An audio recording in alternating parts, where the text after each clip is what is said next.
পাথর কোনোদিন কাঁদিনি, আমি পাথর থেকে কোনোদিন ঝর্ণা প্রবাহিত হয়নি, আমি পাথর থেকে কোনোদিন পানি প্রবাহিত হয়নি। কিন্তু যেদিন আমি পাথর শুনেছি আমাকে দিয়ে জাহান্নামকে জ্বালানো হবে, আমাকে দিয়ে জাহান্নামকে উত্তপ্ত করা হবে, আমাকে জাহান্নামে নিক্ষেপ করা হবে, ওই দিন থেকে আমি পাথর কান্না শুরু করেছি। ওই দিন থেকে আমি কাঁদি।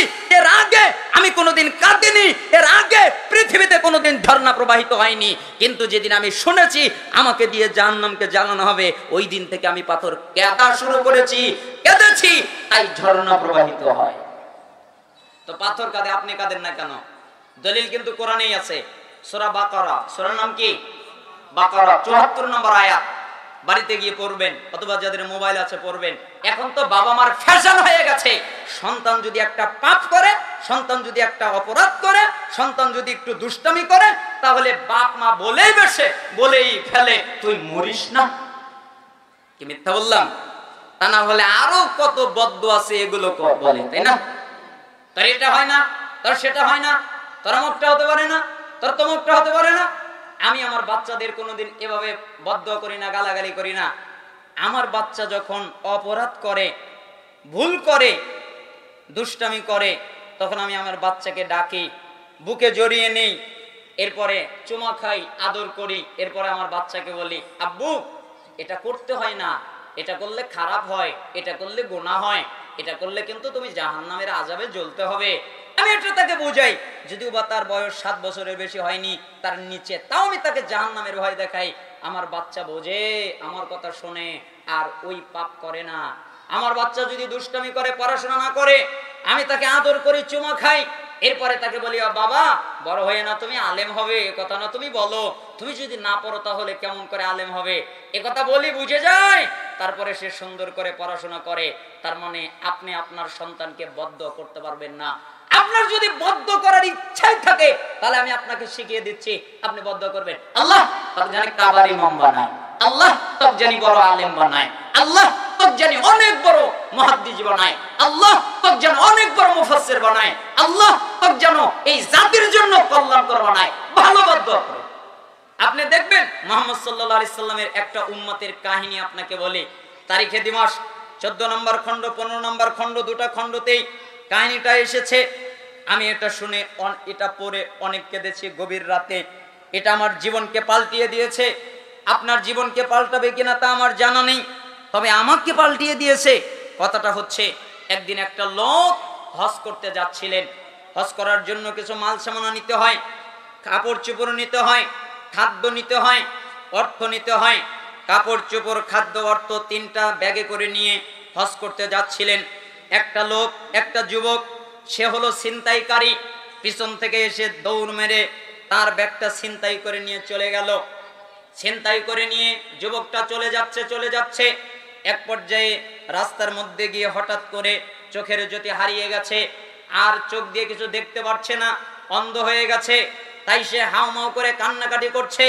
তাই সমস্ত লোক, কিছু লোক এসে তার কাছে জমায়েত হলো। কি ব্যাপার, তুমি কাঁদো কেন?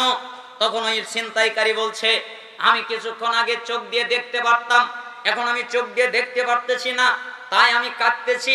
তবে আমি একটা পাপ করেছি। একটা লোক কোথায় যেন মাল সামানা নিয়ে যাচ্ছিল, আমি তার মাল সামানার টুকলাটা ছিনতাই করে নিয়ে এসেছি। হয়তোবা সে আমাকে বদদুয়া করেছে, তাই আমার চোখটা অন্ধ হয়ে গেছে। এটা হতে পারে। আপনি কি আমাকে তার কাছে নিয়ে যাবেন? তাহলে মাল সামানা ফিরিয়ে দিতাম, তার কাছে ক্ষমা চাইতাম, মাপ চাইতাম। আচ্ছা ঠিক আছে, চলো। এরপরে তাকে নিয়ে যাওয়া হলো লোকের কাছে। চলে গিয়ে তার মাল সামানা তাকে ফিরিয়ে দেওয়া হলো। এরপরে লোকটাকে বলা হলো, আপনি আমাকে মাফ করে দেন। সমস্ত লোক যারা তার সাথে গিয়েছিল, তার মানে দুজনের ভিতরে মারামারি লাগাবেন না, মিল করা শেখেন। ওয়াফাসাদু যাতিল বাইন হিয়াল হালিকা। যারা দুজনের ভিতরে বিদ্বেষ লাগায়, দুজনের ভিতরে মারামারি লাগায়, দুজনের ভিতরে ঝগড়া লাগায়, হিয়াল হালিকা, এরা হলো মুন্ডনকারী। মিশকাত 5038 নম্বর হাদিস। হুজুর আপনার বাক্য বুঝলাম না, মুন্ডনকারী মানে কি? আপনারা সবাই জানেন যে এই ইসলামী সম্মেলন হচ্ছে জ্ঞান অর্জন করার জায়গা।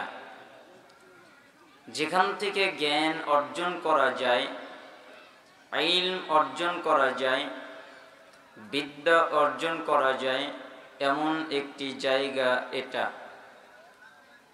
রাসূল সাল্লাল্লাহু আলাইহি ওয়াসাল্লাম আপনাদের ব্যাপারে বলেন, মান সালাকা তরিকান ইয়ালতামিসু ফিহি ইলমান সালাকাল্লাহু লাহু বিহি তরিকান মিন তুরুকিল জান্নাহ। যে ব্যক্তি জ্ঞান অর্জন করার জন্যে, ইলম অর্জন করার জন্যে, বিদ্যা অর্জন করার জন্যে কোনো জায়গায় যায়, কেন? আমি জ্ঞান অর্জন করব, আমি ইলম অর্জন করব, আমি বিদ্যা অর্জন করব, এটা তার নিয়ত। তাহলে আল্লাহ তাআলা এর বিনিময়ে তার জন্যে জান্নাতের পথ সহজ করে দেন।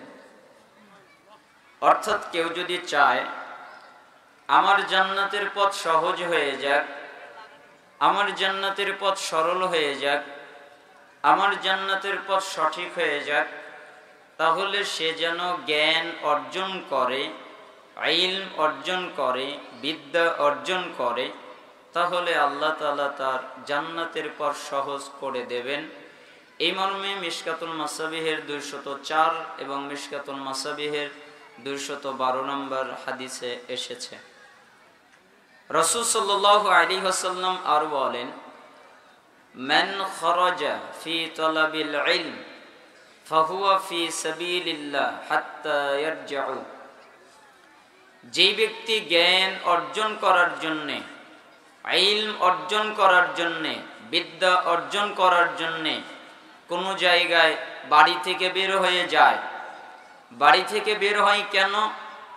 আমি জ্ঞান অর্জন করব, আমি ইলম অর্জন করব, আমি বিদ্যা অর্জন করব, এইটা তার নিয়ত। এই কারণে সে বাড়ি থেকে বের হয়। তাহলে যতক্ষণ পর্যন্ত সে বাড়িতে ফিরে না যাবে, ততক্ষণ পর্যন্ত আল্লাহ তাআলা সে জিহাদ করলে যে নেকি পেত, ওই নেকি আল্লাহ তাকে দান করবেন। অর্থাৎ আপনি জিহাদের নেকি পাবেন। আজকের সমাজের যুবকরা উদগ্রীব, তারা জিহাদ করতে চায়, তারা যুদ্ধ করতে চায়, তাদের রক্ত টকবক টকবক করে, খুবই গরম। তারা চায় জিহাদ হয়ে যাক, যুদ্ধ হয়ে যাক। কিন্তু রাসূল সাল্লাল্লাহু আলাইহি ওয়াসাল্লাম এমন একটা বর্ণনা বললেন, কারণ আমরা যদি লক্ষ্য করে দেখি, আমাদের বাংলাদেশ জিহাদের জন্য উপযুক্ত জায়গা নয়। কেন? জিহাদ করতে হয় কাফেরের সাথে, জিহাদ করতে হয় কাফেরদের বিরুদ্ধে, তাও আমির লাগে, শর্ত লাগে। ফাসিকের বিরুদ্ধে জিহাদ হয় না, জালেমের বিরুদ্ধে জিহাদ হয় না, মুনাফিকের বিরুদ্ধে জিহাদ হয় না। কিন্তু যুবকরা জিহাদ করতে চায়। এই দেশের প্রত্যেকটা মানুষ চায় এই দেশে ইসলামিক রাষ্ট্র কায়েম হোক, ইসলাম অনুযায়ী এই দেশটা পরিচালিত হোক, ইসলাম অনুযায়ী এই দেশটা চলুক, প্রত্যেকটা মানুষ ইসলামের ছায়া তলে আসুক, এটা মানুষ চায়, এটা মানুষের ইচ্ছা। কিন্তু সবচেয়ে দুর্ভাগ্য হচ্ছে, যেই মানুষটা সমাজে ইসলাম কায়েম করতে চায়, ওই মানুষটাই তার 3.5 হাত বডির মধ্যে ইসলাম কায়েম করতে পারে না।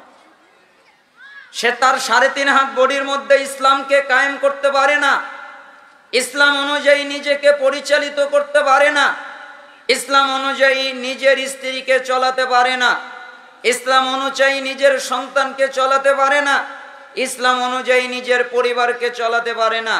যেই লোকটা তার নিজেকে, তার সন্তানকে, তার স্ত্রীকে, তার পরিবারকে ইসলাম অনুযায়ী চলাতে ব্যর্থ, ওই লোকটাই চায় সমাজে ইসলাম কায়েম হোক, ঠিক না? অথচ দুঃখজনক ব্যাপার, এই জন্য জিহাদ তো নেই। জিহাদ কিভাবে হবে, কার সাথে হবে? তাহলে কি জিহাদের নেকিটা বন্ধ হয়ে যাবে? তাই রাসূল সাল্লাল্লাহু আলাইহি ওয়াসাল্লাম মিশকাতুল মাসাবিহের 220 নম্বর হাদিসে বললেন, যে ব্যক্তি জ্ঞান অর্জন করার জন্যে, ইলম অর্জন করার জন্যে, বিদ্যা অর্জন করার জন্যে কোনো জায়গায় যায়, যে আমি জ্ঞান অর্জন করব, আমি ইলম অর্জন করব, আমি বিদ্যা অর্জন করব, এটা তার নিয়ত। এই নিয়তে বাড়ি থেকে বের হয়, তাহলে জিহাদ করে যুদ্ধ করে যেই নেকি হতো ওই নেকি আল্লাহ তাকে দান করবে। তার মানে আপনি জিহাদের নেকি পাচ্ছেন, আপনি যুদ্ধের নেকি পাচ্ছেন, আপনি যদি জ্ঞান অর্জন করেন। এটা একটি গুরুত্বপূর্ণ জায়গা। আল মুআজামুল কাবীর, আমার কাছে বৈরুতের 2টা নুসখা আছে। একটাই হাদিস নাম্বার 639, আরেকটিতে হাদিস নাম্বার 641।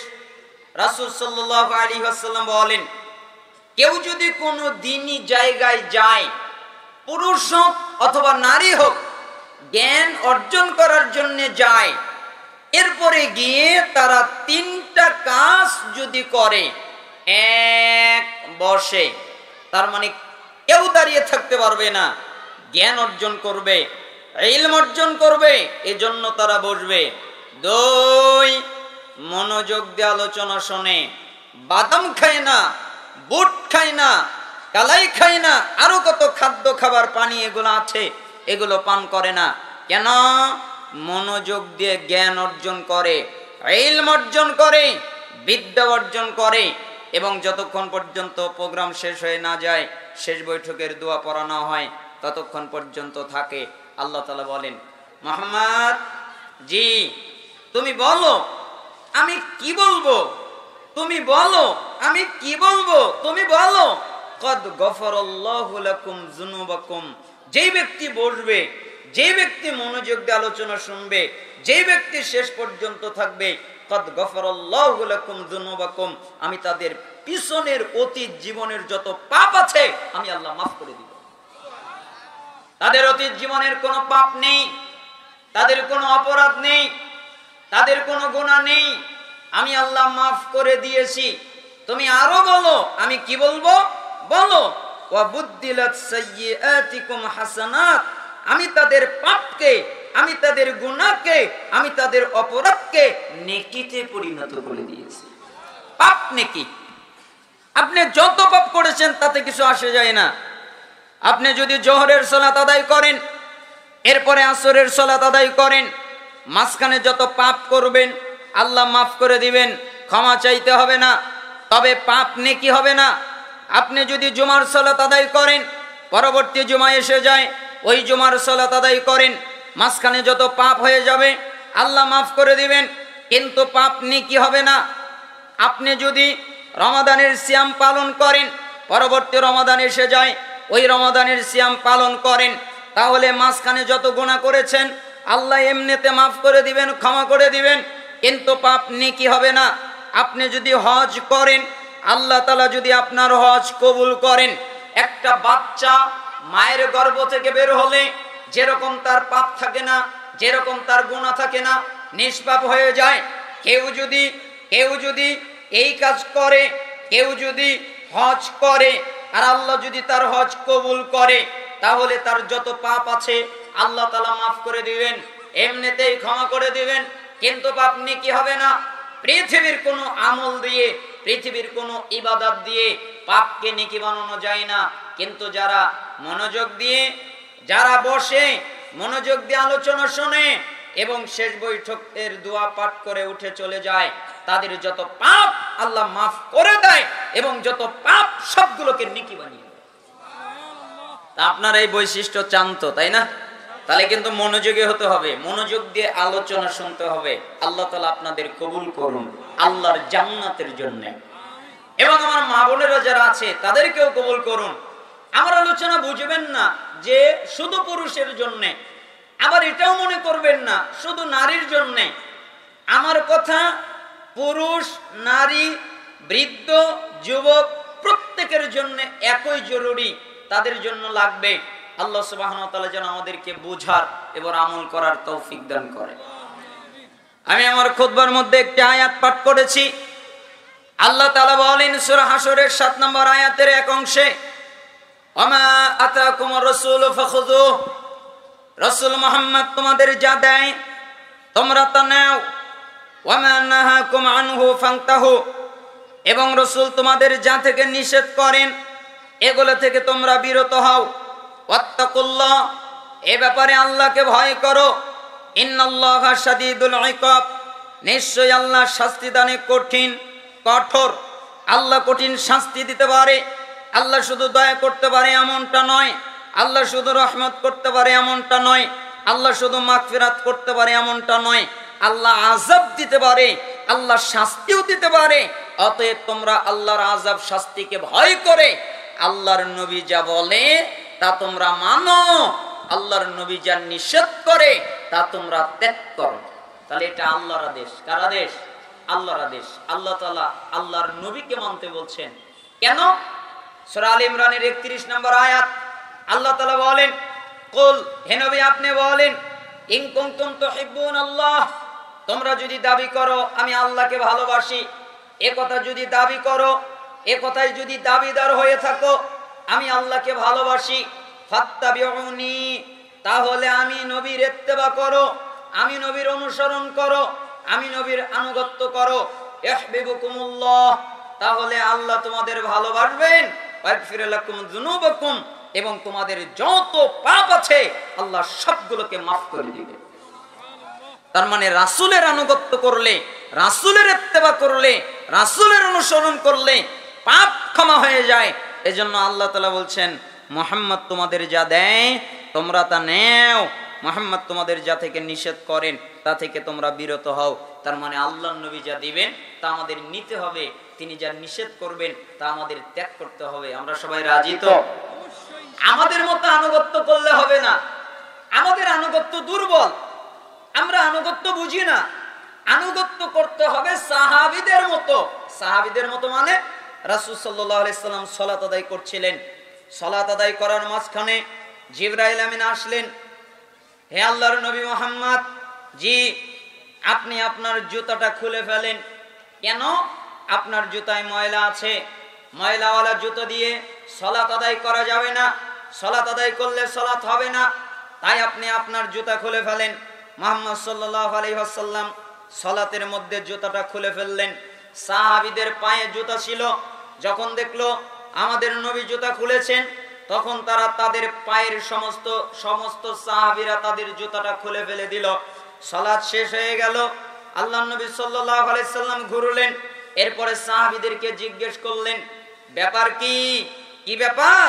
আরে আমার কাছে জিবরাইল এসেছিল, আমাকে জিবরাইল বলেছিল আমার জুতায় ময়লা, তাই আমাকে জুতা খুলতে বলেছিল, তাই আমি জুতা খুলেছি। তোমাদের কাছে তো আর জিবরাইল আসে নাই, তোমাদের জুতায় তো আর ময়লা নেই, তো তোমরা জুতা খুলেছো কেন? তখন সাহাবীরা জবাব দিচ্ছেন, অত কিছু জানি না, আপনি মুহাম্মদ খুলেছেন তাই আমরা খুলেছি, আপনি জুতা খুলেছেন তাই আমরা খুলেছি, আপনি যদি জুতা না খুলতেন আমরাও জুতা খুলতাম না। এটার নাম আনুগত্য, এটার নাম ইত্তেবা।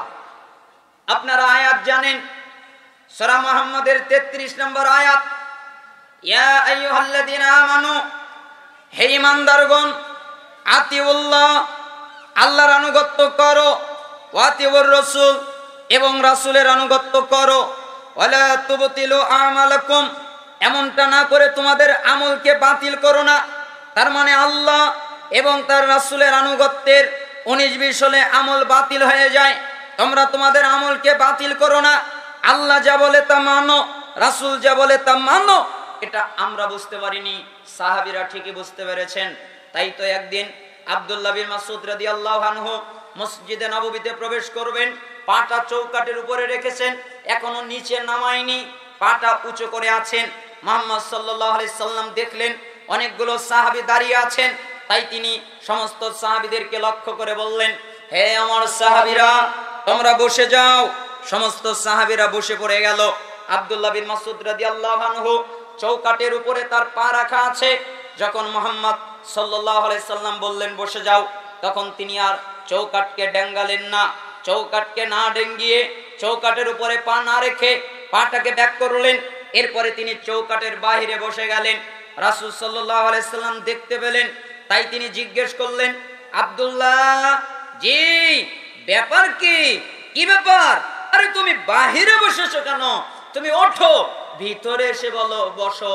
আব্দুল্লাহ বিন মাসউদ রাদিয়াল্লাহু আনহু জবাব দিচ্ছেন, আল্লাহ তাআলা বলেছেন, সূরা মুহাম্মাদের আয়াতে এসেছে, আপনি বলেছেন, আল্লাহ তাআলা বলেছেন, তোমরা আল্লাহকে মানো, রাসূলকে মানো, তোমাদের আমল বাতিল করো না।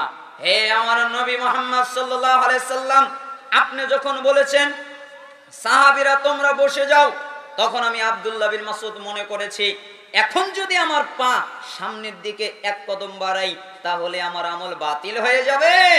এই ভয়ে আমি সামনের দিকে পাকে অগ্রসর করি নাই, আমি এখানেই বসে গেছি। এটার নাম আনুগত্য। এটার নাম কি? আনুগত্য।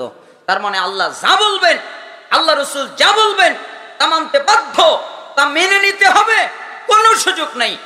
ওমা কানা লিমুমিনিন ওয়ালা মুমিনাতিন ইযা কাদাল্লাহু ওয়া রাসূলুহু আমরান আইয়াকুনা লাহুমুল খায়রাতু মিন আমরিহিম ওয়া মা ইয়াসিল্লাহু ওয়া রাসূলুহু ফাকাদ দাল্লা দালালাম মুবিনা।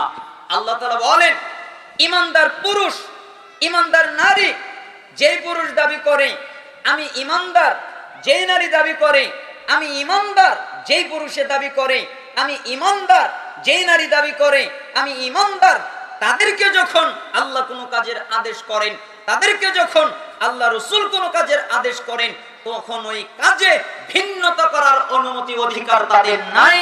তারা নিজের মতো চলতে পারে না, তাই করতে বাধ্য যেটা আল্লাহ করতে বলে, যেটা আল্লাহর নবী করতে বলে, ঠিক না? তাহলে আল্লাহর নবী যা বলবেন তা মানবেন। আমি আপনাদেরকে কয়েকটা নসিহত, জানি না কতটুকু করা যেতে পারে, তবে ইচ্ছা আছে কয়েকটি ওসিয়ত নসিহত আপনাদেরকে করার। তার একটা জরুরি পর্যায়ের নসিহত আপনাদের কাছে আমি রাখছি, সেটা হলো আপনি প্রত্যেকটা মানুষকে মনে করবেন, নারীরা নারীকে মনে করবেন, পুরুষেরা পুরুষকে মনে করবেন, প্রত্যেক মনে করবেন এটা আমাকেই বলছে। এক, নিজেকে নিরাপদ মনে করবেন না, মনে করবেন না আমি নিরাপদ। নিরাপদ মানে আমি তো নামাজ পড়ি, আমি তো যাকাত দেই, আমি তো সিয়াম পালন করি, আমি তো হজ করি, আমি তো জিকির আজকার করি, আমি তো কোরআন তেলাওয়াত করি, তাহলে তো আমি তো জান্নাতে যাব, আমাকে কে ঠেকাবে? এটার নাম নিরাপদ। কথা বুঝতে পারেন না? এটার নাম কি? নিরাপদ। তার মানে আমি জান্নাতে যাব, আমাকে কে ঠেকাবে? তাই আমি আপনাকে বলছিলাম নিজেকে নিরাপদ মনে করবেন না, সব সময় ভয়ে ভয়ে থাকবেন।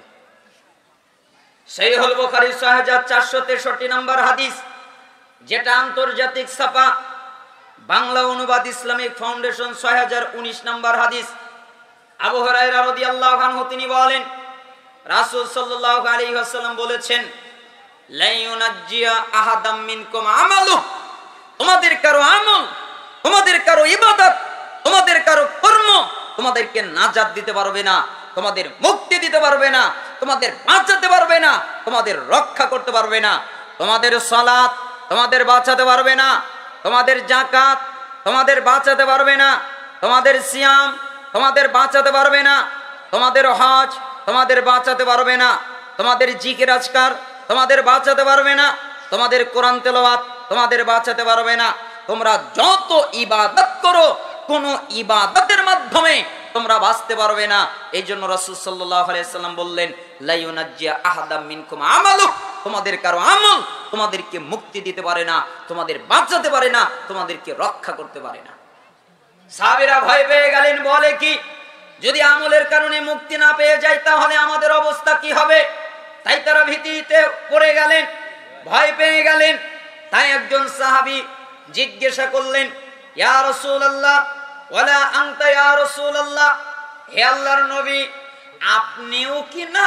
এটা কি শুধু আপনার জন্য, আমাদের জন্য, নাকি আপনার জন্য? আপনিও কি না? তখন রাসূল সাল্লাল্লাহু আলাইহি সাল্লাম বললেন, ওয়ালা আনা, আমিও না। বলেন তো কি কথা বললেন? আমিও না। একথা আপনি বুঝতে পারেননি, একথা আপনার অন্তরে রেখাপাত করেনি। আমি এই হাদিস পড়তে গিয়ে শতাধিক ব্যাখ্যা গ্রন্থ পড়েছি, অনেক কিতাব পড়েছি, তাতে আমি বুঝেছি সাহাবীরা কেউ হাউমাউ করে কান্নাকাটি করত, তারা কাঁদতো, তারা হাউমাউ করে চিল্লিয়ে কান্নাকাটি করত। হায় হায় হায় হায়, নবী যদি বলেন আমিও না তাহলে আমাদের কি হবে? এই ভেবে তারা কান্নাকাটি করতেন। এমনকি অনেক সাহাবীরা অজ্ঞান হয়ে যেতেন, তারা অজ্ঞান হয়ে গিয়েছিল। বলে কি যদি নবী মুক্তি না পায় তাহলে আমাদের কি হবে? তাই তারা ভয় পেয়ে গেলেন, তাই তারা কান্নাকাটি শুরু করলেন, তাই তারা অজ্ঞান হয়ে গেলেন। এক পর্যায়ে আল্লাহ নবী সাল্লাল্লাহু আলাইহি সাল্লাম বললেন, সাহাবীরা শোনো, ইল্লা আন ইয়াতাগাম্মাদানি আল্লাহু বিরহমাতিন, আল্লাহ তাআলা আমাকে তার রহমত দ্বারা আবৃত করে রেখেছেন, আমি আল্লাহর রহমতের কারণে মুক্তি পেয়ে যাব। বলেন তো কিসের মাধ্যমে মুক্তি পেয়ে যাব? রহমত। এই জন্য সমস্ত মুহাদ্দিসিনে কেরাম এই বাক্যের ব্যাখ্যা করতে গিয়ে বলেছেন শুধু ইবাদত নয়, তার সাথে আরেকটা জিনিস লাগবে, ওটা রহমত। যদি রহমত না থাকে তাহলে কেউ মুক্তি পাবে না। সালাত সাথে লাগবে রহমত, যাকাত সাথে লাগবে রহমত, সিয়াম সাথে লাগবে রহমত, হজ সাথে লাগবে রহমত, জিকির আজকার কোরআন তেলাওয়াত যাই করুক তার সাথে লাগবে রহমত। রহমত না থাকলে মুক্তি পাবে না। তাহলে কি আমরা আমল করা ছেড়ে দিব? না। পরের বাক্যে তিনি বললেন সাদ্দিদু ওয়াকারিবু ওয়াগুদু ওয়ারুহু ওয়াশাইয়ুম মিনাদ দুলজা ওয়াল কসতাল কসতা তাবলুগু। তোমরা আমল করতে থাকো, তোমরা চেষ্টা করতে থাকো, তোমরা আল্লাহর নৈকট্য লাভ করতে থাকো। যেভাবে আমল করতে হয় সেভাবে আমল করো, যেভাবে চেষ্টা করতে হয় সেভাবে চেষ্টা করো। তোমরা আল্লাহর নৈকট্য লাভ করো। আল্লাহর নৈকট্য কিভাবে লাভ করা যায় তা তোমরা চেষ্টা করো। তোমরা সকালে আল্লাহকে ডাকো, তোমরা সন্ধ্যায় আল্লাহকে ডাকো, তোমরা রাতের শেষ অংশে আল্লাহকে ডাকো। আর মধ্যম পন্থা অবলম্বন করো। মধ্যম পন্থা মানে কোরআন হাদিসে যা আছে এটা তোমরা মেনে চলো। ওয়াল কসতাল কসতা তাবলুগু, এই মধ্যম পন্থা তোমাদেরকে লক্ষ্যে পৌঁছে দেবে, অর্থাৎ তোমাদেরকে জান্নাতে নিয়ে যাবে। তার মানে ইবাদত, আমল, তার সাথে আরেকটা জিনিস লাগবে, ওটার নাম রহমত। আরেকটা জিনিস কি? রহমত। আচ্ছা আপনারা বলেন তো, নামাজ পড়লে জান্নাত না নামাজ পড়ার পরে কবুল হলে জান্নাত? যাকাত দিলে, সিয়াম পালন করলে, হজ আদায় করলে, জিকির আজকার করলে, কোরআন তেলাওয়াত করলে, আরো যত ইবাদত আছে এগুলো করলেই জান্নাত না এগুলো করার পরে কবুল হলে জান্নাত? তার মানে কবুল হতে হবে, তাই না? এজন্য প্রত্যেকটা ইবাদত, প্রত্যেকটা আমল কবুল হওয়ার জন্য দুইটা শর্ত লাগে। এক, ইখলাস। যদি আন্তরিকতা না থাকে, ইখলাস না থাকে তাহলে ইবাদত কবুল হবে না। দুই, রাসূল সাল্লাল্লাহু আলাইহি সাল্লামের পদ্ধতি। যদি রাসূল সাল্লাল্লাহু আলাইহি সাল্লামের পদ্ধতিতে ইবাদত করা না হয় তাহলে ইবাদত কবুল হবে না। তাহলে এখানে আমরা তিনটা জিনিস জানলাম। এক, ইবাদত লাগবে। দুই, ইবাদতটাকে কবুল হতে হবে। তিন, তার সাথে রহমত লাগবে। আর যার ইবাদত কবুল হবে আল্লাহ তাকে রহমত এমনি করবেন, ঠিক না? এজন্য আপনাদের বলছিলাম নিজেদেরকে নিরাপদ মনে করবেন না, মনে করবেন না আমি নিরাপদ। বাইহাকির শুআবুল ঈমান ৬৯৩০ নম্বর হাদিস, আব্দুল্লাহ বিন আওন রাহিমাহুল্লাহ তিনি বলেন, লা তাসিক বিকাসরাতিল আমাল ফাইন্নাকা লা তাদরি লা তুকবালু মিন কামলা। হে দুনিয়ার মানুষ, তোমরা নিজেদের আমল নিয়ে আত্মতৃপ্তিতে ভোগো না, তোমরা নিজেদের আমল নিয়ে আনন্দিত হয়ো না। তার মানে তোমরা যে আমল করো, তোমরা সালাত আদায় করো, তোমরা যাকাত দাও, তোমরা সিয়াম পালন করো, তোমরা হজ করো, এই সমস্ত আমল নিয়ে তোমরা আত্মতৃপ্তিতে ভোগো না, তোমরা আনন্দিত হয়ো না, তোমরা খুশি হয়ে যাও না। কেন জানো? তুমি যে এই ইবাদত গুলো করেছো, এই আমলগুলো করেছো, এটা কবুল হয়েছে না হয় নাই এটা তোমাদের জানা নাই, ঠিক না? আপনি আজকে ইশারের নামাজ পড়েননি, আপনারা পড়েননি। আচ্ছা কে বলতে পারবেন আমার ইশারের নামাজ কবুল হয়েছে? বলতে পারবেন? তার মানে আপনি যে ইবাদত করেছেন এটা কবুল হয়েছে কিনা এটা আপনার জানা নেই। ওয়ালা আমান যুনুবাত ফাইন্নাকা লা তাদরিহাল কুফিরাত আনকা আমলা। দুই, নিজের পাপের ব্যাপারে নিরাপদ বোধ করো না। তোমরা যে পাপ করেছো আর এই পাপ থেকে তোমরা নিরাপদ এটা মনে করো না। তুমি পাপ করেছো আর আল্লাহর কাছে মাপ চেয়েছো, আল্লাহ আমাকে মাফ করে দাও, আল্লাহ আমাকে ক্ষমা করে দাও, এ কথা তুমি বলেছো আর তুমি নিজেকে নিরাপদ মনে করছো, এটা তুমি মনে করো না। কেন জানো? তুমি যে পাপ করেছো এটা ক্ষমা হয়েছে না হয় নাই এটাও তোমার জানা নাই, ঠিক না? ইবাদত করেছেন কবুল হয়েছে কিনা তাও জানা নেই, আবার পাপ করেছেন ক্ষমা চেয়েছেন মাফ হয়েছে কিনা এটাও জানা নেই। তাই তিনি বলছেন ইন্না আমালাকা আনকা মুগায়্যাবুন মা তাদরিম আল্লাহু সানিউন ফি আজআলুহু ফি সিজ্জিন আমি আজআলুহু ফি আল্লিয়িন। শোনো, আল্লাহ তাআলা তোমাদের আমল তোমাদের কাছ থেকে গোপন রেখেছেন, তোমাদের সাথে কি আচরণ করবেন এটা তোমাদের জানা নেই। আল্লাহ তোমাদের আমলগুলোকে তোমাদের কাছ থেকে গোপন রেখেছেন। আল্লাহ তাআলা তোমাদের সাথে কি যে আচরণ করবেন এটা তোমাদের জানা নেই। তিনি কি তোমাদেরকে সিজ্জিন জাহান্নাম দেবেন, নাকি তোমাদেরকে ইল্লিন জান্নাত দেবেন? তিনি তোমাদেরকে শাস্তির জায়গায় দিবেন, নাকি তোমাদেরকে শান্তির জায়গায় দিবেন এটা তোমাদের জানা নেই। অতএব তোমরা নিজেদেরকে নিরাপদ মনে করো না আমি নিরাপদ। ঠিক না? নিরাপদ মনে করা যাবে না, সবসময় ভয়ে থাকতে হবে আমার যেন কি হয়। তারিখে দিমাসের মধ্যে এসেছে, একটা লোক রাস্তা দিয়ে হাঁটছিলেন, একটা বাড়ি থেকে হাউমাউ করে কান্নাকাটির শব্দ শুনতে পেলেন। তাই তিনি সালাম করে বাড়িতে প্রবেশ করলেন। দরজায় ঘরের মধ্যে থেকে কান্নার আওয়াজ আসছিল, তাই তিনি দরজায় নক করলেন। দরজাটা খোলা ছিল, তাই দরজাটা খুলে গেল। এরপরে দেখেন একটা লোক জায়নামাজে বসে আছে, হাত দুটো আসমানের দিকে উঠে আছে, আর দুই চোখ দিয়ে পানি পড়ছে। কান্নার কারণে দুই চোখে রেখা তৈরি হয়ে গেছে। চোখের পানি দিয়ে তার দাড়িগুলো ভিজে গেছে, চোখের পানি দিয়ে তার জামাটা ভিজে গেছে, চোখের পানি দিয়ে তার জায়নামাজটা ভিজে গেছে। সে আল্লাহকে বলছে, আল্লাহ আমার কি হবে? তুমি ছাড়া আমার কেউ নেই, তুমি ছাড়া আমার কোনো পথ নেই, তুমি ছাড়া আমার কোনো উপায় নেই। আল্লাহ আমার কি হবে? তুমি আমার প্রতি রহম করো, তুমি আমাকে ক্ষমা করো, তুমি আমার প্রতি দয়া করো, তুমি আমাকে মাফ করো। এই বাক্য বলছিলেন আর কাঁদছিলেন। এই লোকটাকে দেখে ওই লোকটা কান্নাটা বন্ধ করে দিলেন। তাই এই লোকটা তাকে জিজ্ঞেস করলো, কি ব্যাপার, আপনি হাউমাউ করে কাঁদছেন কেন? যেটা বাহির থেকে শুনে আমি আপনার কাছে আসলাম। তখন লোকটা বলছে, আমি কাঁদছি কেন জানো? আল্লাহ তাআলা আমার কাছ থেকে আখিরাত গোপন করে রেখেছেন, তাই আমি কাঁদছি। তখন লোকটা বলছে, বলো কি আখিরাত গোপন মানে? জান্নাত কেমন কোরআনে আছে হাদিসে আছে, জাহান্নাম কেমন কোরআনে আছে হাদিসে আছে, কবর কেমন হাদিসে আছে। কবরে প্রশ্ন হবে কি? প্রশ্নের জবাব হবে কি? কবরে প্রশ্ন করতে আসবে কারা? কবরের জিন্দেগি কেমন হবে? হাসরের ময়দান কেমন হবে? কিয়ামতের ভয়াবহতা কেমন হবে? সবগুলো হাদিসে আছে, কোরআনে আছে। আর তুমি বলছো আখিরাত গোপন। তখন লোকটা উঠে দাঁড়িয়ে রেগে গেছেন, লোকটাকে ধাক্কা মেরেছেন, লোকটা উল্টে পড়ে গেছে। এরপরে তাকে ওঠানো হলো, আপনি আমাকে মাফ করে দেন, আমি ভুল করে ফেলেছি।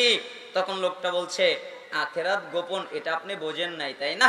আচ্ছা বলেন তো, আপনি আজকের দিন পর্যন্ত, এই দিন পর্যন্ত যত ইবাদত করেছেন, যত আমল করেছেন, এর কোনটা কবুল হয়েছে বলেন?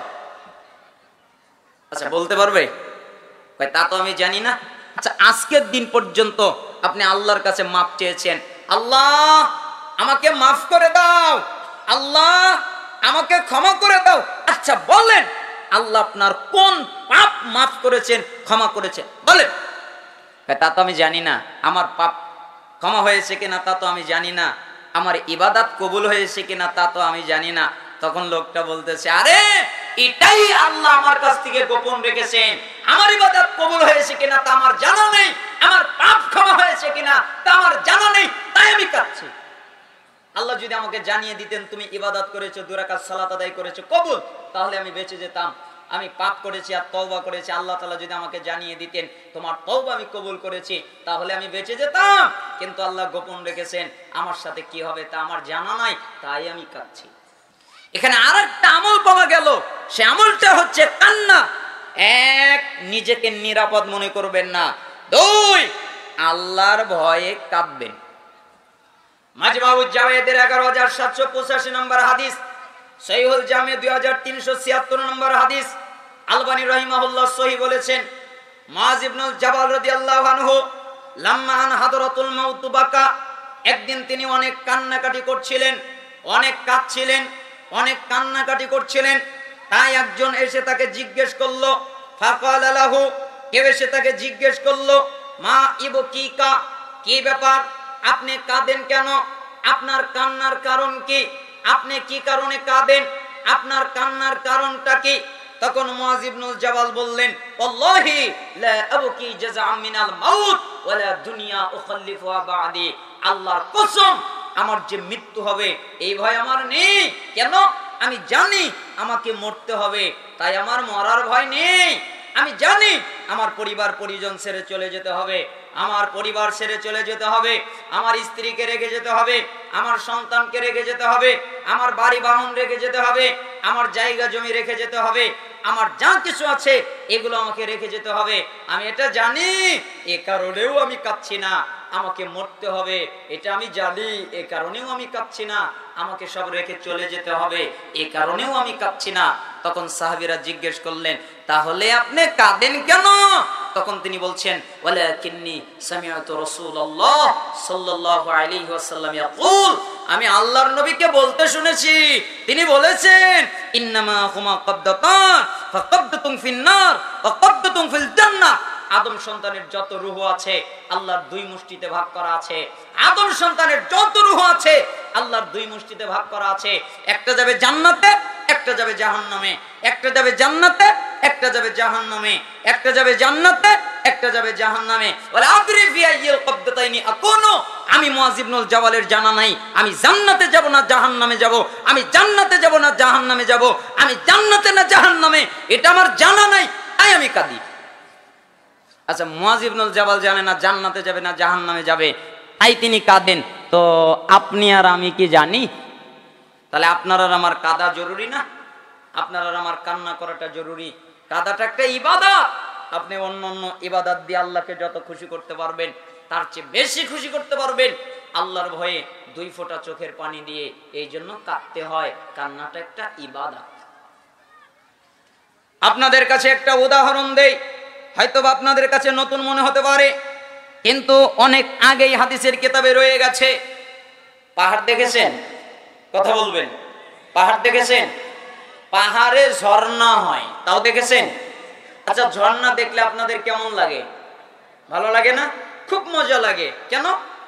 পাহাড় থেকে ঝর্ণা পড়ছে। পাহাড় কিন্তু পাথর, কারণ পাহাড় যদি মাটির হয় তাহলে ধসে যাবে। পাহাড় পাথরের হয়, যেখান থেকে ঝর্ণা নামে সেটাও পাথরের হয়। তো পাহাড় পাথর থেকে ঝর্ণা নামে। ইমাম ইবনে আবিদ দুনিয়া ওনার একটা কিতাব সিফাতুন নার, ইমাম ইবনে রজব আল হাম্বলি রাহিমাহুল্লাহ ওনার একটা কিতাব আত-তাখয়িফু মিনান নার ওয়া তাহরিফু বিহালি দারিল বাওয়ার, জাহান্নামের উপরে অসাধারণ একটা কিতাব। এই দুটি কিতাবেই এই ঘটনাটা এসেছে। ঘটনাটা অনেক লম্বা। ঈসা আলাইহিস সালাম একদিন একটা পাহাড় পাথরের সামনে দাঁড়িয়েছিলেন, আর তার পাশে দুইটা ঝর্ণা ছিল। একটা ডান দিক থেকে প্রবাহিত হচ্ছে, একটা বাম দিক থেকে প্রবাহিত হচ্ছে। তাই তিনি পাহাড় আর পাথরকে জিজ্ঞেস করলেন, পাহাড় পাথর, জি তুমি কি একটা কথা বলতে পারো? কি বলবো? আচ্ছা বলো তো, আমার ডান দিক থেকে পানি কোথায় থেকে আসে, আমার বাম দিক থেকে পানি কোথায় থেকে আসে, এই ঝর্ণা কোথায় থেকে আসে, এটা কি তুমি বলতে পারো? তখন পাহাড় পাথর বলছে, জি আমি তা বলতে পারি। তাহলে বলো তো, এই ডান দিকের পানি হলো আমি পাথরের ডান চোখের পানি, এই বাম দিকের পানি হলো আমি পাথরের বাম চোখের পানি। আমি পাথর কাঁদি, তাই ঝর্ণা প্রবাহিত হয়। পাথর কাঁদে, পাহাড় কাঁদে। তো ঈসা আলাইহিস সালাম জিজ্ঞেস করলেন, তোমার বেদনাটা কি, তোমার দুঃখটা কি, তুমি কাঁদো কেন, কেন কাঁদো? তখন পাহাড় পাথর বলছেন, আল্লাহ তাআলা বলেছেন, যেটা সূরা তাহরিমের 6 নম্বর আয়াতে এসেছে, ইমানদারগণ তোমরা নিজেরা বাঁচো, তোমার আহাল পরিবার পরিজনকে বাঁচাও ওই আগুন থেকে, যেই আগুনের জ্বালানি হবে মানুষ। মানুষকে যখন ওই জাহান্নামের আগুনে দেওয়া হবে তখন জাহান্নাম দাউ দাউ করে জ্বলবে। যেই আগুনের জ্বালানি হবে পাথর, পাথরকে দিয়ে জাহান্নামকে জ্বালানো হবে। আমি পাথর কোনোদিন কাঁদিনি, আমি পাথর থেকে কোনোদিন ঝর্ণা প্রবাহিত হয়নি, আমি পাথর থেকে কোনোদিন পানি প্রবাহিত হয়নি। কিন্তু যেদিন আমি পাথর শুনেছি আমাকে দিয়ে জাহান্নামকে জ্বালানো হবে, আমাকে দিয়ে জাহান্নামকে উত্তপ্ত করা হবে, আমাকে জাহান্নামে নিক্ষেপ করা হবে, ওই দিন থেকে আমি পাথর কান্না শুরু করেছি। ওই দিন থেকে আমি কাঁদি। এর আগে আমি কোনোদিন কাঁদিনি, এর আগে পৃথিবীতে কোনোদিন ঝর্ণা প্রবাহিত হয়নি। কিন্তু যেদিন আমি শুনেছি আমাকে দিয়ে জাহান্নামকে জ্বালানো হবে, ওই দিন থেকে আমি পাথর কাঁদা শুরু করেছি, কেঁদেছি, তাই ঝর্ণা প্রবাহিত হয়। তো পাথর কাঁদে, আপনি কাঁদেন না কেন? দলিল কিন্তু কোরআনেই আছে। সূরা বাকারা, সূরার নাম কি? বাকারা, 74 নম্বর আয়াত। বাড়িতে গিয়ে পড়বেন, অথবা যাদের মোবাইল আছে পড়বেন। আল্লাহ তাআলা বলছেন যে কিছু মানুষ আছে ওদের হৃদয়গুলো পাথরের মতো। এরপরে বলতেছেন, না না না না, পাথরের চেয়েও কঠিন। কেন? পাথর ফেটে যায়, এরপরে পানি প্রবাহিত হয়। তার মানে পাথর ফেটে গিয়ে পাথর থেকে পানি প্রবাহিত হয়। এই আয়াতের ব্যাখ্যা করতে গিয়ে তাফসিরে তবারিতে ইমাম জারির আত-তাবারি তিনি ব্যাখ্যা করছেন, নিয়ে আসতেছেন আব্দুল্লাহ বিন আব্বাস রাদিয়াল্লাহু আনহুমা তার ছাত্র মুজাহিদ রাহিমাহুল্লাহর একটা বর্ণনা।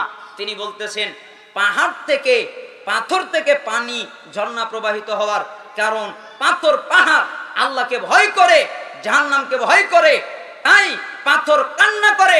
এটা হলো পাথরের কান্নার পানি। তার মানে পাথর কাঁদে, পাহাড় কাঁদে, তা আপনি কাঁদেন না কেন বলেন? আপনার কাঁদাটা জরুরি, আপনার কাঁদাটা ফরজ, আপনার কাঁদাটা বাধ্যতামূলক।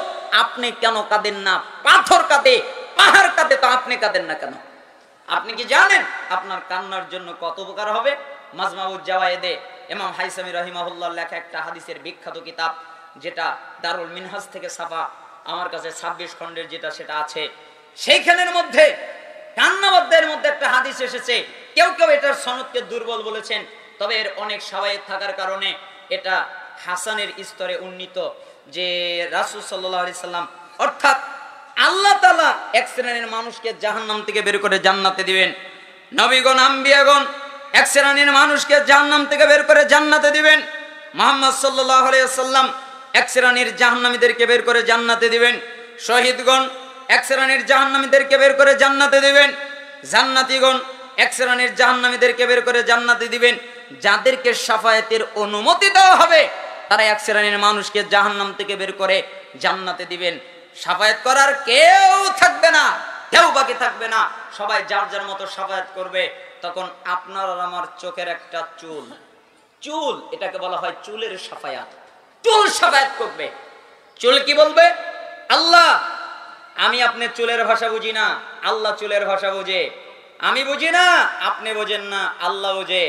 তাই আল্লাহ তাআলা বলবেন, এই চুল বলো, আল্লাহ বলো, আল্লাহ তোমার বান্দা অনেক পাপ করেছে, অনেক গুনাহ করেছে, কিন্তু একদিন রাতে কেউ ছিল না, কেউ তাকে দেখেনি।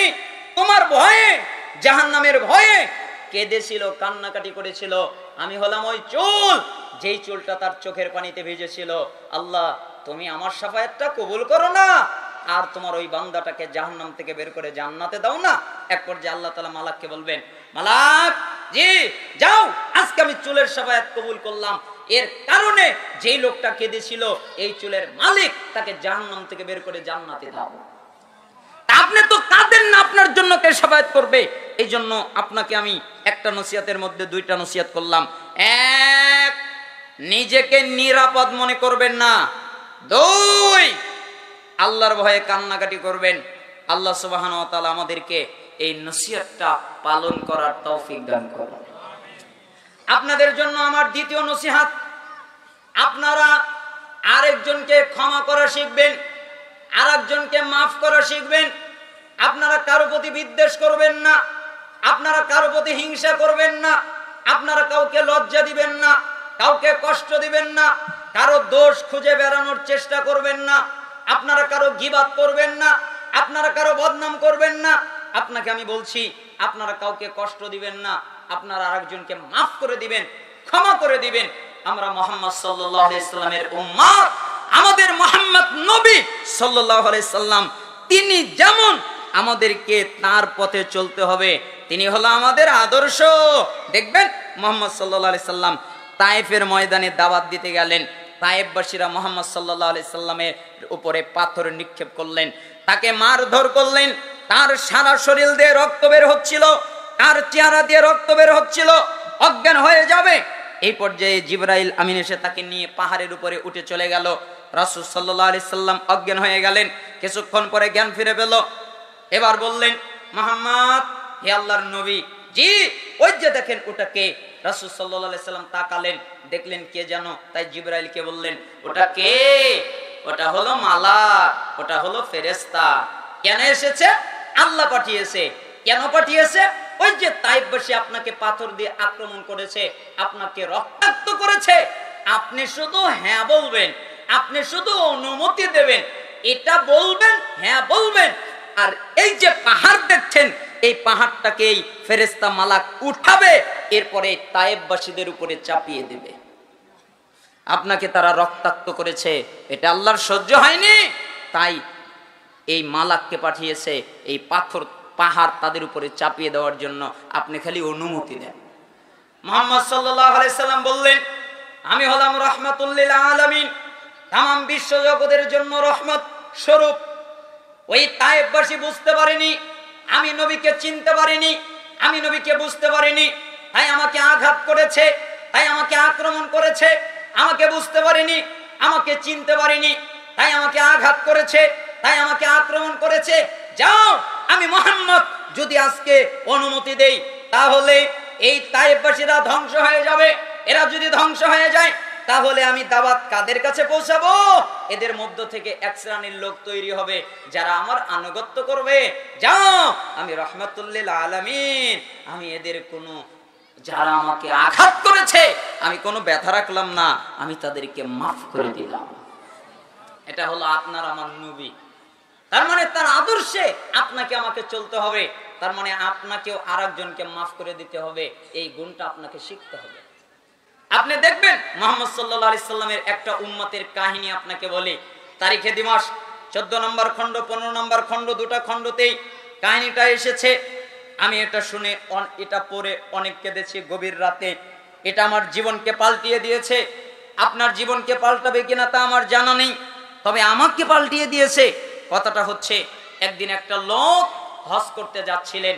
হজ করার জন্য কিছু মাল সামানা নিতে হয়, কাপড় চোপড় নিতে হয়, খাদ্য নিতে হয়, অর্থ নিতে হয়। কাপড় চোপড়, খাদ্য, অর্থ তিনটা ব্যাগে করে নিয়ে হজ করতে যাচ্ছিলেন।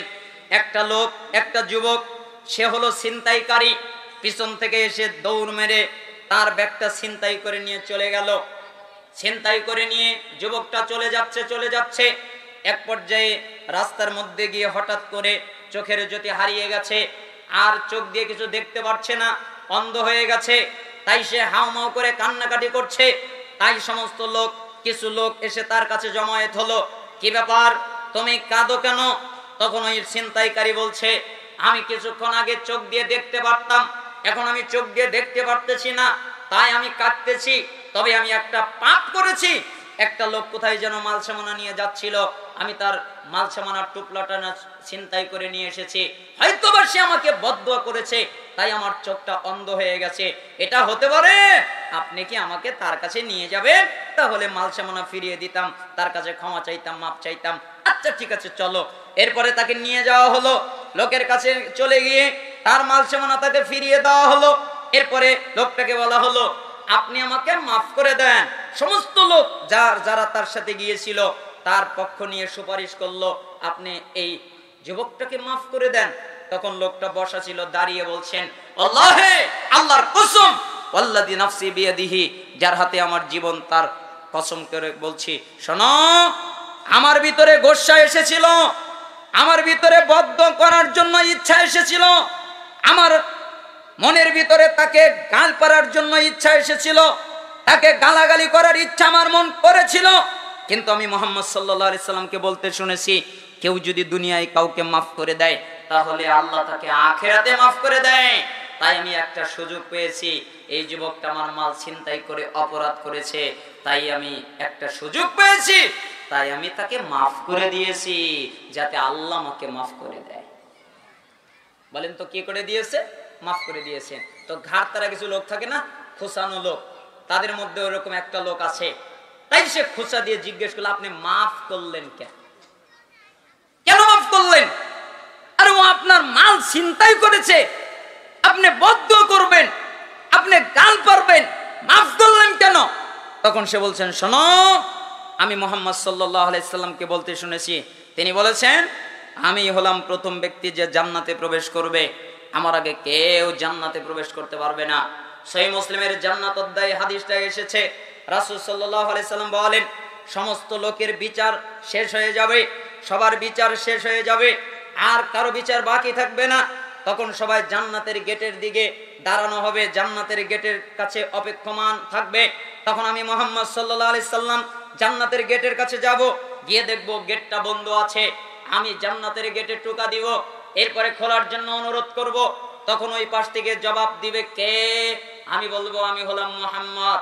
তখন ওই মালাক বলবে একমাত্র মুহাম্মদের জন্যই এই গেট খোলার অনুমতি আছে।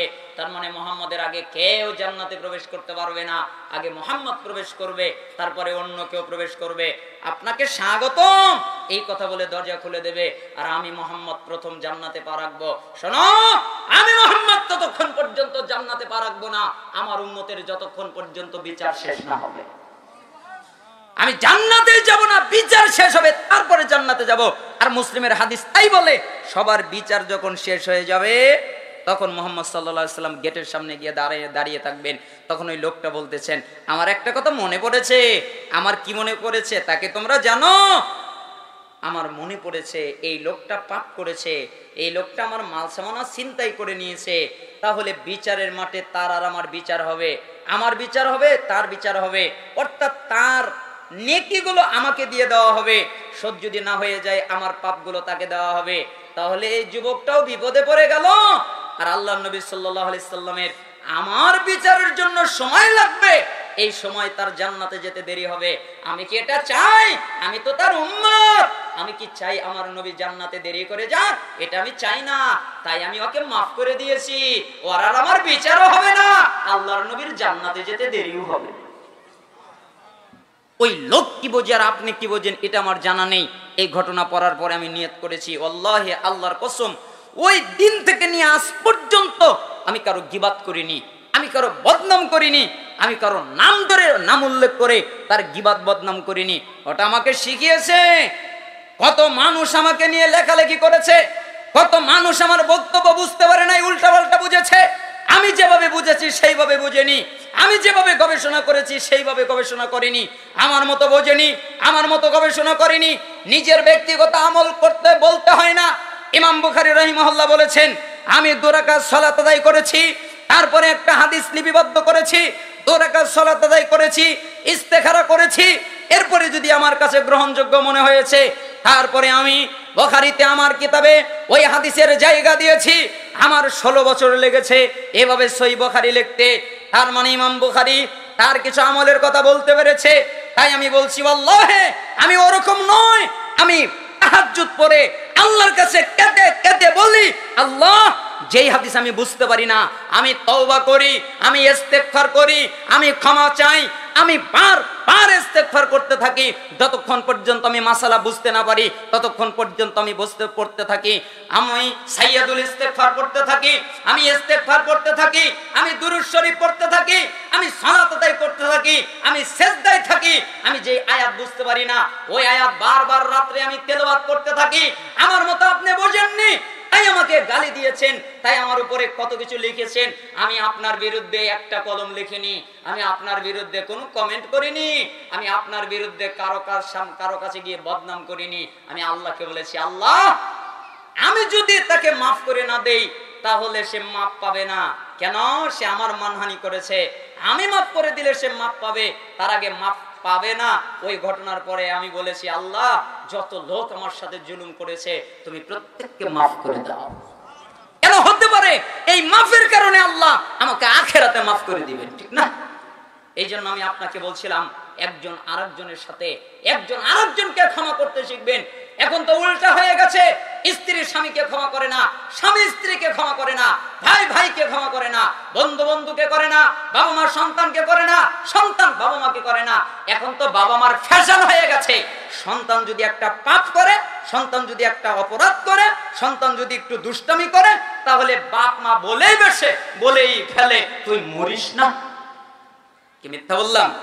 তা না হলে আরো কত বদদুয়া আছে, এগুলো বলে, তাই না? তার এটা হয় না, তার সেটা হয় না, তার অমুকটা হতে পারে না, তার তমুকটা হতে পারে না। আমি আমার বাচ্চাদের কোনোদিন এভাবে বদদুয়া করি না, গালাগালি করি না।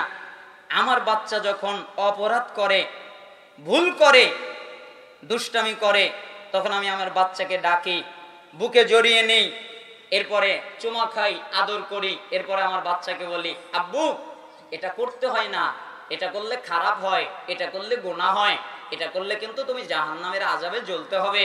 আমি এটা তাকে বোঝাই, যদিও বা তার বয়স 7 বছরের বেশি হয়নি, তার নিচে, তাও আমি তাকে জাহান্নামের ভয় দেখাই। আমার বাচ্চা বোঝে, আমার কথা শোনে, আর ওই পাপ করে না।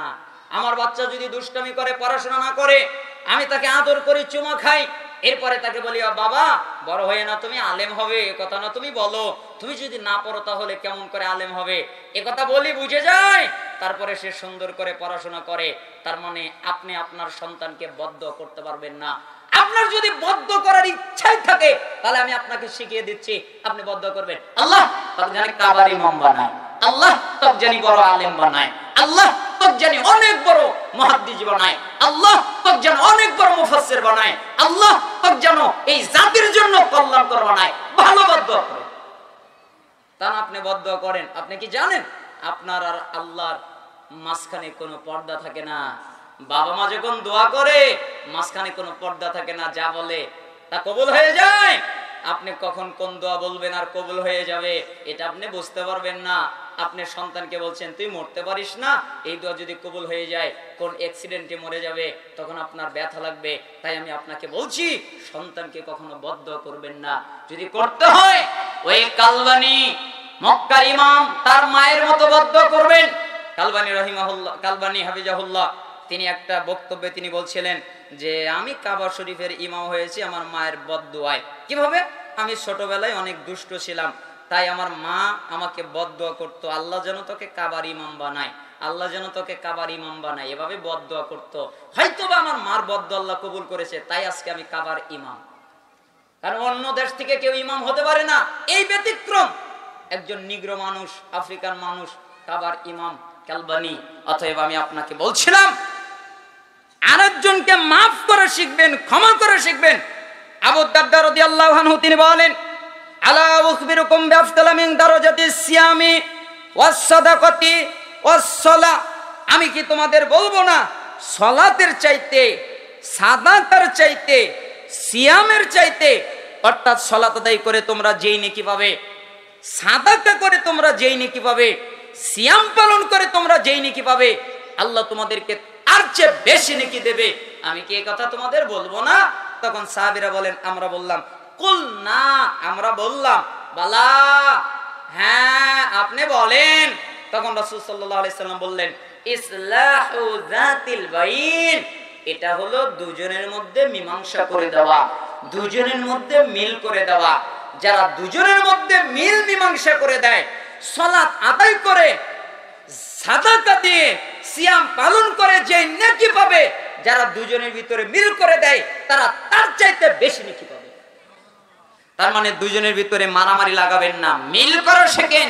ওয়াফাসাদু যাতিল বাইন হিয়াল হালিকা, যারা দুজনের ভিতরে বিদ্বেষ লাগায়, দুজনের ভিতরে মারামারি লাগায়, দুজনের ভিতরে ঝগড়া লাগায়, হিয়াল হালিকা, এরা হলো মুন্ডনকারী। মিশকাত 5038 নম্বর হাদিস। হুজুর আপনার বাক্য বুঝলাম না, মুন্ডনকারী মানে কি? জুবাইর রাদিয়াল্লাহু আনহু তিনি বলেন, রাসূল সাল্লাল্লাহু আলাইহি ওয়াসাল্লাম বলেছেন, দাব্বা ইলাইকুম দাউল উমামি ক্বাবলাকুমুল হাসাদু ওয়াল বাগদাউ হিয়াল হালিকা। শোনো, লা আকুলু তাহলিকুশ শার ওয়ালাকিন তাহলিকুদ দ্বীন, বিগত উম্মতের ব্যাধি তোমাদের মধ্যে বিস্তার লাভ করেছে, বিগত উম্মতের ব্যাধি তোমাদের মধ্যে ছড়িয়ে গেছে, বিগত উম্মতের ব্যাধি তোমাদের মধ্যে বিস্তার লাভ করেছে। বিগত উম্মতের ব্যাধি তাকে তোমরা জানো, বিগত উম্মতের ব্যাধি হলো বিদ্বেষ, বিগত উম্মতের ব্যাধি হলো ঘৃণা, বিগত উম্মতের ব্যাধি হলো হিংসা। এটা তোমাদের মধ্যে ছড়িয়ে গেছে। লা আকুলু তাহলিকুশ শার ওয়ালাকিন তাহলিকুদ দ্বীন, এটা হলো মুন্ডনকারী। আরে আমি এই মুন্ডন দ্বারা মাথার চুলকে মুন্ডন করা বুঝাইনি যে তোমরা মাথার চুল মুন্ডন করেছো, আর এটা আমি বুঝাইনি তোমাদের যে একটা ইসলাম আছে, তোমাদের যে একটা দিন আছে, এই ইসলাম এই দিনের মাথা কেটে দিলে যা হয়, যারা হিংসা বিদ্বেষ ঘৃণা করে তাদের এই একই পাপ হয়। আমার কিছু করার নেই। হাদিস মিশকাত 5039 হাদিস সহি, আমার কিছু করার নেই। আল্লাহ নবী সাল্লাল্লাহু আলাইহি সাল্লাম বলেছেন, আমি আপনাকে অনুবাদ করে শোনালাম। ইবনে ওমর রাদিয়াল্লাহু আনহুমা তিনি বলেন, একদিন রাসূল সাল্লাল্লাহু আলাইহি সাল্লাম বের হয়ে আসলেন, এরপরে তিনি দাঁড়ালেন, এরপরে তিনি হাত উঁচু করলেন, এরপরে বললেন, ইয়া মাশারা মান আসলামা বিলিসানিহি ওয়া লাম ইফদিল ঈমানু ইলা কলবিহি লা তুদুল মুসলিমিন ওয়া লা তুআইরুহুম ওয়া লা তাত্তাবিউ আওরাতিহিম। রাসূল সাল্লাল্লাহু আলাইহি সাল্লাম বললেন, শোনো, তোমরা যারা মুখে ইসলাম গ্রহণ করেছো কিন্তু তোমাদের অন্তরে ঈমান প্রবেশ করেনি, তোমরা শুনে রাখো। মুহাদ্দিসিনে কিরাম বলছেন, এখানে তিন শ্রেণীর লোকের কথা বলা হয়েছে। এক, ইমানদার; দুই, মুনাফিক; তিন, ফাসিক। তার মানে রাসূল সাল্লাল্লাহু আলাইহি সাল্লাম বলছেন, ইমানদার তোমরা শোনো, মুনাফিকরা তোমরা শোনো, ফাসিকরা তোমরা শোনো। লা তুযুল মুসলিমিন, তোমরা কোন মুসলমানকে কষ্ট দিও না। ওয়ালা তুআইরুহুম, তোমরা কোন মুসলমানকে লজ্জা দিও না। ওয়ালা তাত্তাবিউ আওরাতিহিম, তোমরা কোন মুসলমানের দোষ খুঁজে বেড়াইও না, দোষ খুঁজে বেড়ানোর চেষ্টা করো না। কেন? তোমরা যদি কোন মুসলমানের দোষ খুঁজে বেড়াও তাহলে আল্লাহ তোমাদের দোষ খুঁজবেন, আর আল্লাহ যদি তোমাদের দোষ খোঁজেন তোমাদের অপমানিত করবেন যদি তোমরা তোমাদের ঘরের মধ্যেও থাকো। হাদিস মিশকাত 5044। আমার কিছু করার নেই। তার মানে আল্লাহ নবী সাল্লাল্লাহু আলাইহি সাল্লাম বলছেন, কোন মুসলমানকে কষ্ট দিবা না, কোন মুসলমানকে লজ্জা দিবা না, কোন মুসলমানের দোষ খুঁজে বেড়াবা না। আহলুল হাদিসদের বৈশিষ্ট্য নয় কোন মুসলমানকে কষ্ট দেওয়া, কোন মুসলমানকে লজ্জা দেওয়া, কোন মুসলমানের দোষ খুঁজে বেড়ানো। এটা আহলে হাদিসদের বৈশিষ্ট্য নয়। আল্লাহ সুবহানাহু ওয়া তাআলা আমাদের এই হাদিস আমল করার তৌফিক দান করুন। তার মানে আমি আপনাদের বলছিলাম ক্ষমা করা শিখবেন। আমি আপনাদের বলছিলাম গীবাত করবেন না। গীবাত নিয়ে তো অনেক হাদিস শুনেছেন। ইমাম আওজাই রাহিমাহুল্লাহ তিনি বলছিলেন, একদিন তার বন্ধুকে বলছিলেন, দোস্ত জি তুমি কি আমার জন্য একটা কাজ করতে পারবে? কি কাজ? তুমি কি আমার জন্য একটা কাজ করতে পারবে? কি কাজ? আমার জন্য একটা বাড়ি খুঁজে দিবে যার আশেপাশে গীবাতকারী নাই, এরকম কি একটা বাড়ি খুঁজে দেবে? তখন আওজাই রাহিমাহুল্লাহর বন্ধু বলল, জি এরকম বাড়ি আমি খুঁজে দিতে পারবো। একথা বলে হাত ধরে টেনে নিয়ে কবরস্থানের দিকে নিয়ে চলে গেল। তখন বলল, তুমি তো আমাকে কবরস্থানে নিয়ে আসলে। তখন বলল, এটা হলো এমন বাড়ি এখানে যারা বসবাস করে এরা কারো গীবাত করে না, এরা নিজেকে নিয়ে নিজেরা ব্যস্ত। ঠিক না? এজন্য অনেকগুলো কথা হয়ে গেছে, আপনাদেরকে অনেকগুলো নসিহত দেওয়া হয়ে গেছে। এক, নিজেকে নিরাপদ মনে করবেন না। দুই, আল্লাহর ভয়ে কাঁদবেন। তিন, আরেকজনকে ক্ষমা করবেন। চার, দুজনের মধ্যে মীমাংসা করে দিবেন। পাঁচ, দুজনের ভিতরে ঝগড়া লাগাবেন না। ছয়, বিদ্বেষ করবেন না। সাত, ঘৃণা করবেন না। আট, হিংসা করবেন না। নয়, কোনো মুসলমানকে কষ্ট দিবেন না। 10, কোনো মুসলমানকে লজ্জা দিবেন না। 11, কোনো মুসলমানের দোষ খুঁজে বেড়ানোর চেষ্টা করবেন না। আল্লাহ তাআলা আমাদেরকে এই হাদিস অনুযায়ী আমাদের জীবন পরিচালনা করার তৌফিক দান করুন।